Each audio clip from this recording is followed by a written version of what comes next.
When you play the Game of Thrones, you Subscribe and like. or you die. There is no middle ground. All right, hello YouTube. Welcome back to the Grease Comedy YouTube channel. Today's video, we're going to be continuing on our Robert's Rebellion. This will be part 2. So if you want to check out part 1, that one covered the War of the Nine Penny Kings and also the tragedy of Summerhall. That video is very much sets up some of the events that we're going to talk about in today's video and the future stuff of Robert's Rebellion. It's not usually something that people cover when they do talk about Robert's Rebellion, but I think in my opinion it's very important. So today's video, we're going to cover a lot of the content from the end of the last video all the way up to Duskendale. And then so next video, we'll talk about Duskendale, the tourney of Harrenhal, and the outbreak of war. So this video again is going to be building more of the scenes, building up this Cold War between our two factions. And I really think that something that's important that we're going to talk about towards the end of this is going to be like a two-sectioned video. A bulk majority of this is going to be about Tywin, Aerys, what's going on with the crown, but the second part of this is going to be, okay, let's look at what is going on in the world, right? Like what alliances are forming, what factions are forming, and what's all going on at this time. So let's start. So Aerys takes the throne in 262 AC, and his first act of business was replacing many of the officials before him. A lot of the people that had been serving now or that are serving now are old men who had served his grandfather Aegon and also his father Aerys. Now, this led the appointments of kind of bringing in younger men to the throne, which is never a bad idea, right? You always want to bring in your group of people that you think you can succeed with, and again, bringing in more of these younger men that are going to be more proactive. And so this kind of starts with Tywin. Now, Tywin was a person that at this point had gone back to the Western Lands and figured all of that out, putting down the Tarbeck Rebellion. This is something Tywin made a name for himself. Aerys was very impressed by the way he handled it. That's something that he wanted in his regime. And so Tywin was made the hand of the king. Now, early on, Aerys was very different than what we see in end of his reign. He was someone that had a lot of big dreams about a lot of big things that he wanted to accomplish. And so if we look at a couple of things that were going on with Aerys at this point, he was very ambitious. He had these dreams of extending the power and or the land of Westeros. He wanted to conquer the Stepstones and bring them into the fold. He wanted to make a new wall and expand their territory for their northern borders. And again, what I think is really interesting is that this idea had actually been prompted by Rickard Stark. So it's interesting to kind of look at that when you think about Aerys being influenced by people that inherently are going to be his rivals later on, and even probably during this time as well. Kind of the Starks kind of were on a different path right now. They were getting heavily involved with the southern politics, but not really with the crown. And so when you look at a lot of these things that were going on, you know, maybe Rickard Karstark could have seen Aerys as this character that's like, you're just a dreamer. You're not you're not someone that does things. You don't really gain someone like a Stark's respect. And so that could have been something that was deeply kind of maybe affecting that relationship. But yeah, we see Aerys as being someone that wanted to be a great king. He had ideas of being the greatest Targaryen king of all time. So what this video is going to focus on is a lot of how that starts to fall apart for Aerys. And again, I think a great video if you guys want a much more in-depth of this, because we're not going to go fully into Aerys's psychology in this video.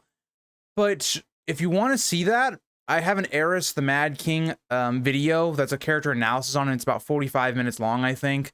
That's a really good supplemental content to watch while watching this video. It'll help you understand a bit more about him. I'm going to do my best to kind of give you guys like a rough sketch of what was going on. But yeah, I would definitely check that out if you wanted more information. But again, let's look at the actual ruling of the kingdoms. It was actually pretty good up to this point. Like, people were thriving. Aerys was, you know, pretty liked king at this point. And when we look at how this happened, so Tywin really becomes this person that's in charge. And how does he start by doing this? Well, he makes a lot of changes to Aegon V's reforms. He basically reverts them, which pleased the nobles. It probably wasn't something that the common person enjoyed. But again, when we see that, you know, there's this balance, Tywin knew how to balance things really well. Now, Tywin himself was not very loved or very liked. He was respected, feared, but wasn't loved. And so when we look at the idea of how did Tywin kind of navigate this political field, he did what Aegon V really couldn't. Aegon was only really pleasing one side. He was pleasing the side of the common person, whereas the nobles hated him. So he didn't really have that respect from the nobles. He didn't have that following from them, like we kind of talked about in the part one. Tywin goes about fixing that. Tywin goes about making both sides maybe not fully happy, but they're both well off, right? So they're not going to really complain at this point. And like even something we're going to talk about when we get into really the next video more than this video is like the crown was fairly rich during this time. Like when Ned notes when he comes to King's Landing that, you know, the coffers were full when they took the throne. That's true. Like Tywin and Aerys, it's more Tywin than anything, had really built the wealth up of the crown. They were in a really good spot at this point. Financially, economically, Westeros was thriving during this time. And other things that Tywin did as soon as he came into the throne is he paid off some of the loans with the Iron Bank using a lot of Lannister gold. He improved a lot of the infrastructure of Westeros. And during the early times, again, the kingdoms were doing really well. But the credit was given to Tywin, which in reality it should have been. Tywin was the one doing all of these things. It wasn't really Aerys. Aerys was probably like, yeah, this sounds like a great idea, Tywin, go ahead, do this. But everybody was giving him the credit, right? There's this famous quote, again, with Stannis, when he had gone to King's Landing, they had thought, or he had thought that they had met the king, Aerys. And it was actually Tywin. And that's really kind of the sentiment of Westeros at this point, where Aerys is kind of the figurehead. If you want to look at a nice comparison to this, is actually Aerys the First. There's actually a really nice comparison here with Aerys the First and then Aerys the Second, the Mad King, where Aerys was the king, but Bloodraven was the one pulling all the strings. He was the one really that was in power. And that's the truth here, is that people saw who was the real power was Tywin. And so this is something that's going to play into Aerys's head a lot. When you're constantly not really being viewed as the person in power, you're not really getting any of the gratitude of the people, it's all going to, like Tywin, for instance, that's going to wear on you a lot. And that's something we're going to see is this video is mainly the deterioration of their relationship. And by the end of this video, there isn't really a relationship left. And that's only going to get worse as we even get into part 3 of this series. Now, another kind of problem we're going to see develop with the two's relationship is going to be Tywin's wife, Joanna. And there's very clear indications that Aerys lusted after her quite heavily. And there's a lot of complications that are going to come out of this. Again, there's this rumor that Riella basically states that Aerys was using her handmaidens as basically whores. And that's something that's kind of led to a lot of speculation onto Tyrion's parentage or even Jaime and Cersei's. Maybe that they could be Aerys's.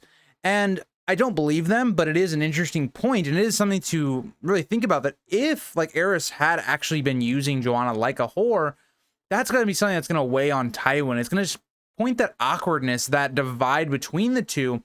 And it's only going to get worse when Tywin actually marries her. Because we see during this bedding ceremony, Aerys had taken certain liberties during the bedding ceremony.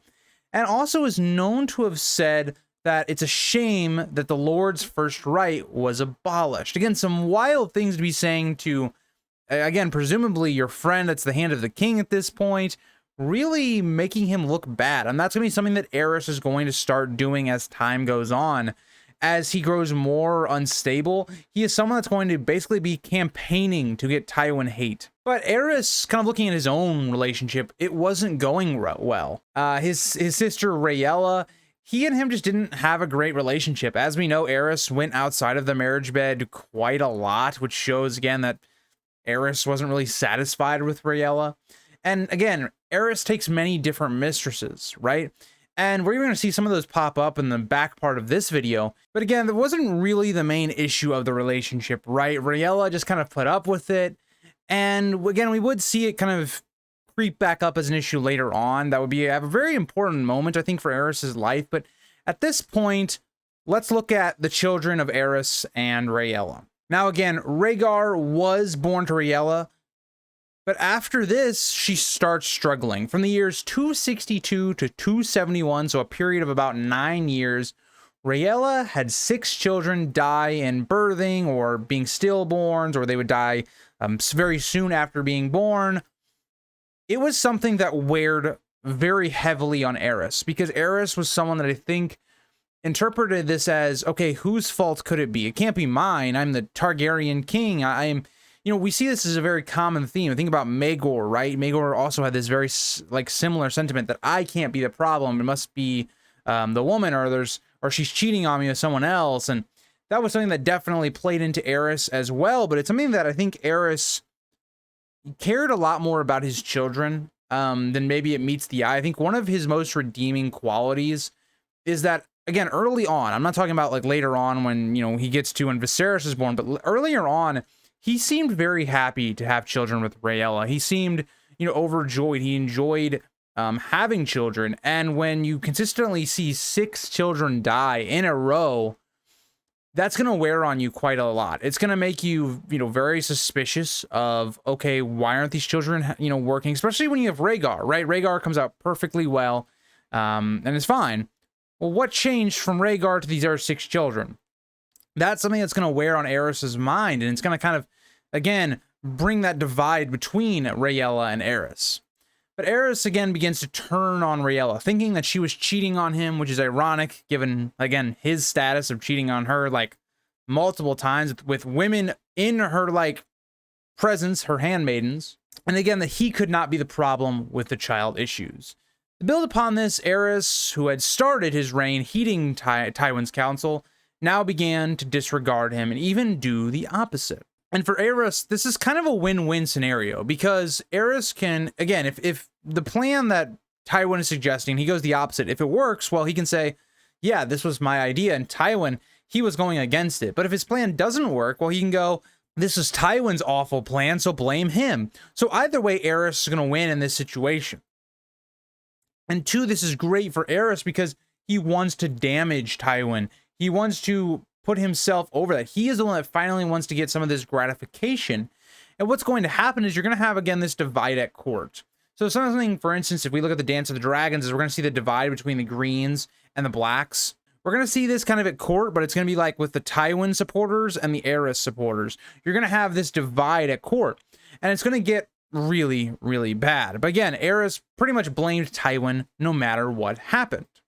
Now, again, I want to point out, Aerys, by this point of the story, so again, you know, 271 AC era, he was well aware of what was being said about him, that Tywin was the one that truly ruled.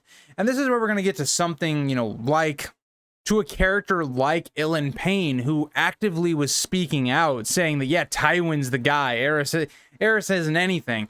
And that's how you get your tongue removed. Don't be so cocky and stupid. But, you know, yeah, so that will move us to the year 272. Now, this is a very important year. It's the 10-year anniversary of Aerys taking the throne, and we've seen that Tywin and Aerys' relationship has broken down very quickly. Over these 10 years, we've now gone to where there's 2 different really factions against each other. And again, we still see the continuation of the flaws and the issues between the 2 sides. And in 272, a tourney is held in honor of Aerys' 10th year as king. Joanna would return to the capital with Cersei and Jaime, as she had been over in Casterly Rock at this point. And again, more issues between her, Aerys, and Tywin would become of this. But again, there was just some comments that Aerys makes about, you know, basically saying that Joanna having children ruined her lady parts, and it's a shame and things like that. And this would reach Tywin's ears. And Tywin, even on this, like, moment, tries to resign, but Aerys denies him. Because, again, here's what I think Aerys is probably thinking at this moment. Aerys is thinking that Tywin already is trying to kind of usurp his throne, trying to gain power over him. And so if he lets Tywin just go off by himself, well, Aerys can't look over him. He can't see what Tywin is doing, and he can openly then plot without Aerys over his shoulder. And also, if he's kind of in King's Landing with him, if Aerys and Tywin are together, Aerys can make Tywin look really bad and continue to destroy his reputation, whereas he can't really necessarily do that as well as if Tywin is in Casterly Rock. But this only gets worse when 1 year later, in 273 AC, Joanna died in childbirth. And Aerys had been known to say that the gods had done this to humble Tywin, to give him a little bit of humility. And this would reach Tywin. Again, all of these things that are being said so publicly are going to reach Tywin. And it's just another slap. It's another just poking of the lion. And this kind of just, I feel like to me, this is where it broke down, right? We see everything that really affects Tywin has to do with Joanna. That was the one thing that you just didn't insult. And Aerys had done it multiple times at this point. This is where it really felt like the relationship ended. And anything moving forward was Tywin either trying to gain power or put his family in a better position. And he was already kind of doing that already, but now it's like there was no real hope of rekindling that old relationship. We're going to see that Tywin does do something at the very end of this little portion of the video that could be seen as that. There's rumors that that's what it was about, but it really wasn't, in my opinion. But even so, Tywin would continue as the Hand while Aerys grew more violent and suspicious. But in 274 AC, Aerys seemed to change. Again, going back to what I talked about with Aerys, he was someone that really enjoyed having children. He seemed like he wanted to have a family. And so this seemed like it was going to happen when the birth of his son, Jaehaerys, seemed to be going well. But unfortunately, Jaehaerys would die. And for as quick as he turned to going back to his old self, he turned for the worst once again. He blamed many people, including his mistress, and he had her killed and her family tortured. He then prayed with the High Sept after all of his misdeeds, looking for, I guess, for forgiveness for his atrocities and awful actions. And after this, he had made a vow, an oath, to take no other woman but Rhaella, and to be faithful to her, which actually seemed to work. He took no other interest in women after this year. So very interesting that even at this point, Aerys understands that his actions were bad. Now, maybe this could have been seen as Aerys trying to save face, like not be seen as this cruel person and repenting for maybe some of his sins just to please people. But I don't think so. I think Aerys, his biggest weakness up to this point was his losing children, how he blamed other people, how he did things. And I think this was kind of that realization right here that, like, he did something that he stepped over the line. And he's, been cheating on Rhaella this whole time, which isn't great either. So maybe Aerys learned from some of these mistakes, even though it's not going to really mean much in the future. But later the next year, in 276 AC, Viserys was born. And yes, this is the Viserys from the normal story, Viserys the Beggar King. And he seemed reasonably healthy, but that didn't really quench Aerys's, happiness. Aerys seemed more paranoid. Given the death of Jaehaerys 2 years earlier, he let no one see him. Even Rhaella was not allowed to see him. And it was so bad that gifts that were being sent because of Viserys' birth were being piled up and burned because of his fearfulness of them being poisoned or cursed. Again, showing this paranoia. This idea that even trusts people trying to give his son gifts. Can't even trust his wife Rhaella with their son. It shows you a lot of how psychologically him losing so many children has damaged him. How getting no gratification, nothing in terms of people liking him for his reign, being smart enough to listen to Tywin, none of that was being reflected on him. It was all going to Tywin. And so this is what we talk about, where Aerys starts out as this character that is not inherently a bad guy. He has flaws to him, and they only get amplified. They get worse because of things that happen around him. And in the end, really the idea of power corrupting. Something I also found really interesting and really disturbed is that even, again, when Viserys is born, the milk that they were trying to give Viserys, again, to feed him, Aerys would have his food taster try the wet nurse's milk before giving it to Viserys to make sure it wasn't poisoned. Kind of wild when you think about it. But all of this is going to get us to a point where Tywin called for a tournament in honor of Viserys' birth.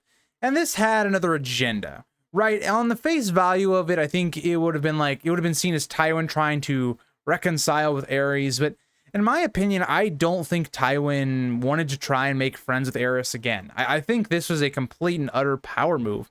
And so when Aerys calls out that, Tywin is just trying to gain power for himself, things like that, he's not wrong. Because what we see here that, again, happens is that Tywin wanted to offer Cersei to Rhaegar.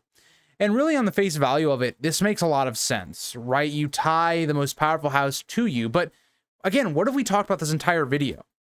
Aerys has seen Tywin really getting all of the spotlight, taking all the power, and being the person in charge. Why would then he give even more power to Tywin? And so this is the big moment, right? Because if we think about what could have changed if this had been allowed, a lot would have changed. Because then you would have also had to assume, okay, if the Lannisters are now married into Targaryens, you also wouldn't have had Cersei and Jaime's relationship probably continue. Cersei really liked Rhaegar.